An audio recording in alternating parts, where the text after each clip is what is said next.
अब ये Levi Strauss जो है, जो एंथ्रोपोलॉजिस्ट हैं, वो बोलते हैं कि अगर कोई बाहर से या फिर कोई दूसरे प्लेनेट से इंसान आए ना और वो फ्रेंच रिवॉल्यूशन के बारे में पढ़े जो हमारे हिस्टोरियंस ने लिखा हुआ है, तो वो बेचारा इतना कंफ्यूज हो जाएगा, उसको कुछ समझ ही नहीं आएगा, क्योंकि फ्रेंच रिवॉल्यूशन चीज़ तो एक थी और कम से कम भी थाउजेंड्स ऑफ ऑथर्स है जिन्होंने उसके बारे में लिखा हुआ है, अपने परसेप्शन ऐड करके, अपना माइंडसेट ऐड करके, ठीक है, उनके पास जो डाटा अवेलेबल था, जो फैक्ट्स अवेलेबल थे, ठीक है।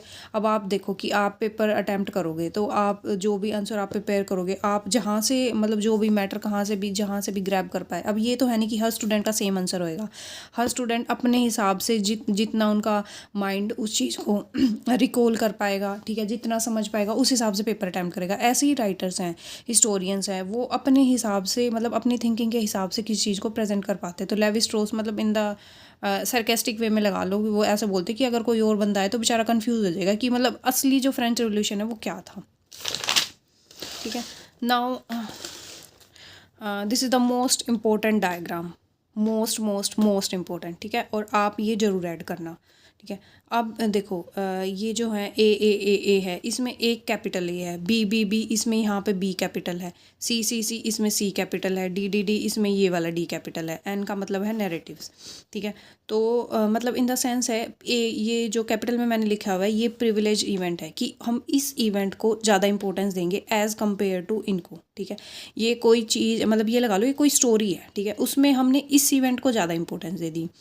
इस वाली लाइन में मतलब कोई इस वाले फेज़ में कोई फेज़ चल रहा है, फेज़ 1 फेज़ 2 फेज़ 3, इसमें हमने इसको ज़्यादा दे दी, इसमें हमने इसको दे दी, इसमें हमने इसको दे दी, फिर फाइनली हमारे पास एक स्टोरी प्रोड्यूस होगी, ठीक है।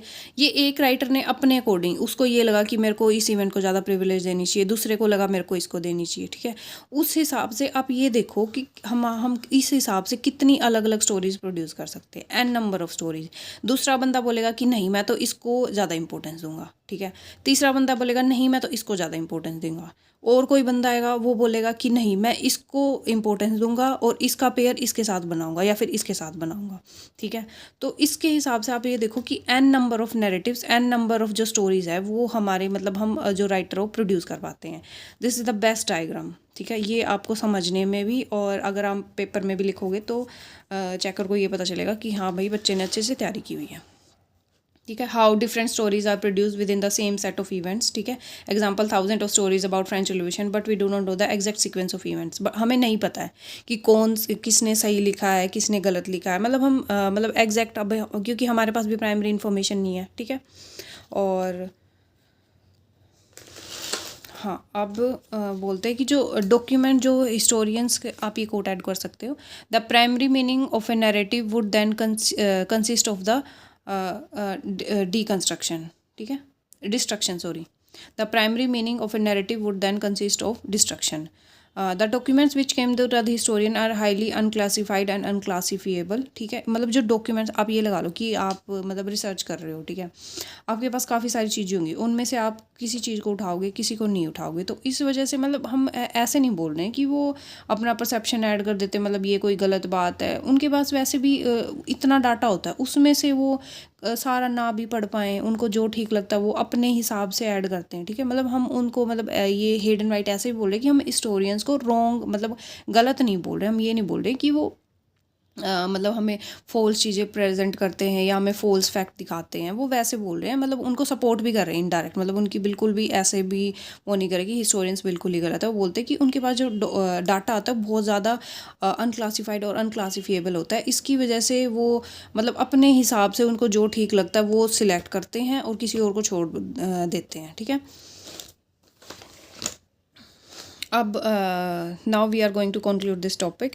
However this doesn't reduce the importance of history, जो मैंने अभी बताया कि मतलब हेड एंड वाइट लास्ट में ये बोल देते कि इसकी वजह से हिस्ट्री की इंपॉर्टेंस कम नहीं होती है कि उसके अंदर कुछ फिक्टिव एलिमेंट है, ठीक है, या फिर वो लिटरेचर से फोर ट्रोप्स बाय करती है या फिर वो माइथोलॉजी के एलिमेंट्स या कुछ भी यूज़ करती है, तो इसका मतलब ये नहीं है कि हिस्ट्री गलत है, ठीक है। दस फिक्शनलाइजेशन डजेंट मीन द फॉल्सिफिकेशन, मतलब कि जो फिक्शन के एलिमेंट्स है उनको यूज़ करने का मतलब ये नहीं है कि वो गलत हमें प्रेजेंट करते हैं. In fact with the employment of different modalities historian gives many different perception of an event, thus history is more like literature and not like science. इसका मतलब ये है कि अलग अलग चीज़ें यूज़ करके, बल्कि एक पॉजिटिव चीज़ है कि हमें एक चीज़ मतलब एक इवेंट की मतलब अलग अलग परसेप्शन पता चलती हैं. And now I am going to tell you how to attempt the paper. Starting में आपको राइटर के बारे में कुछ लाइन लिखनी है, आप डायरेक्टली इनको भी यूज़ कर सकते हैं, ठीक है. उसके बाद आप कुछ न्यू हिस्टोरिसिज्म के बारे में भी लिख सकते हैं. 4-5 आपको कंप्लीट लिखने की ज़रूरत नहीं है, 4-5 लाइन जितनी भी आपको याद रहें उतनी काफ़ी है, ठीक है. उसके बाद आपको इंट्रोडक्शन देना है. ये नहीं लिखना है एन इंट्रोडक्शन टू द ऐसे, डायरेक्ट आपको एक लाइन स्किप करके आप स्टार्ट कर सकते हैं. और हाँ, राइटर के बारे में कुछ लाइन लिख के आप इसका एक इम्पोर्टेंट कोट भी डाल सकते हो, ठीक है. उससे आपको एक्स्ट्रा मार्क्स मिलेंगे.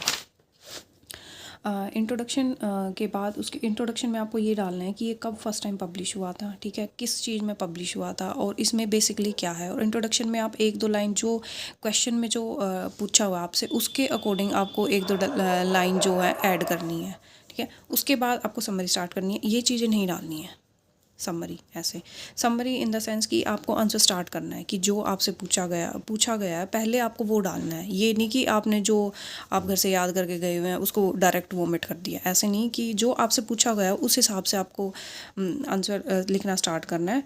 और इन बीच में आप ये कोट्स डाल सकते हो, जो कोट्स मैंने लिखे हुए हैं. Historical events are value neutral. The effect of such encodations is to familiarize the unfamiliar. The historical documents are not less opaque than the text studies by the literary critic. The primary meaning of narrative would then consist of destruction. ठीक है. हाँ, ये quotes आपके लिए काफ़ी होंगे. In the end आपको conclusion डालना है कि आप कंक्लूजन ये डायरेक्ट जो मैंने लिखा हुआ है आप इसको भी यूज़ कर सकते हो, ठीक है.